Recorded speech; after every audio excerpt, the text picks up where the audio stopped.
Antik dan klasik bisa mengikuti lelang di pameran mobil klasik di Solo, Jawa Tengah. Siapa tahu Anda bisa mendapatkan mobil bersejarah yang pernah dimiliki Presiden Joko Widodo kala menjabat sebagai wali kota Solo.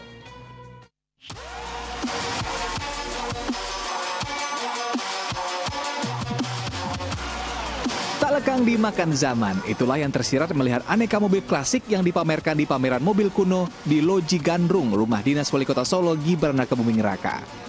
Ada mobil klasik 2 pintu, Ford Deluxe Coupe, diproduksi tahun 1948 buatan Amerika Serikat. Ada Pontiac Parisienne tahun 1962, dan masih banyak lagi mobil klasik dalam kondisi terawat yang menimbulkan decak kagum pengunjung. Tak luput dari perhatian adalah mobil Isuzu Panther Bonnet. Mobil ini bukan mobil biasa. Mobil bermesin diesel tersebut merupakan kendaraan dinas Presiden Joko Widodo saat masih menjabat wali kota Solo. Mobil berwarna silver dengan garis hijau metalik buatan tahun 1995 ini telah berpindah pemilik ke seorang warga Wonogiri. Mobil ex-Jokowi dan sejumlah mobil klasik lain yang dipamerkan akan dilelang selama pameran. Lelang untuk mobil bekas Presiden Jokowi dibuka dari harga 300 juta rupiah.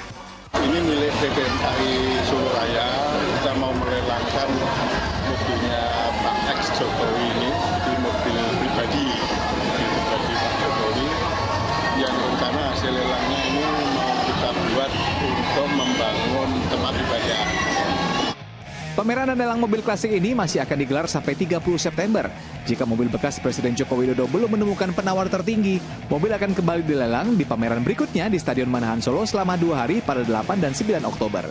Heri Prasetyo melaporkan dari Solo, Jawa Tengah.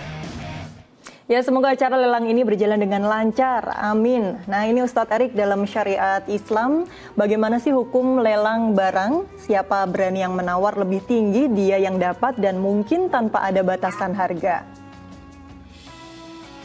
Ya, ini kalau dalam istilah Islam itu di pasal muzayyadah. Ziyadah itu bertambah, ya, tambahan. Jadi muzayyadah itu lelang. Dan ini sebetulnya tentu kalau kita lihat Rasulullah SAW dulu pernah mencontohkan juga, ya, di mana ketika ada seseorang yang miskin, ya, yang kemudian datang meminta pertolongan ke Rasul, kemudian Rasulullah SAW itu mengajarkan kepada orang tersebut untuk kemudian melakukan usaha, ya. Kemudian Rasulullah minta kepada orang tersebut, apa yang kamu punya sekarang? Saya hanya punya ini, selimut saya nih, kata orang itu. Dia nggak punya apa-apa lagi. Sudah, kata Rasulullah, mana selimut kamu? Dari selimut orang miskin kan ya pasti tidak berharga, ya. Tapi Rasulullah bilang bahwa siapa dari sahabat yang mau membeli ini, selimut ini, gitu ya, 1 dinar misalnya, gitu ya. Kemudian ada, mau nggak? Setelah ada yang mau, kemudian ada nggak yang mau beli 2 dinar, kata Rasulullah SAW. Kemudian sahabat Abu Bakar mau beli, Rasulullah, ini yang satu buat keluargamu, yang satu beli kayu buat mata kampak, gitu ya. Ketika membeli mata kampak, dibikin kampak dan kemudian bekerjalah mencari kayu bakar.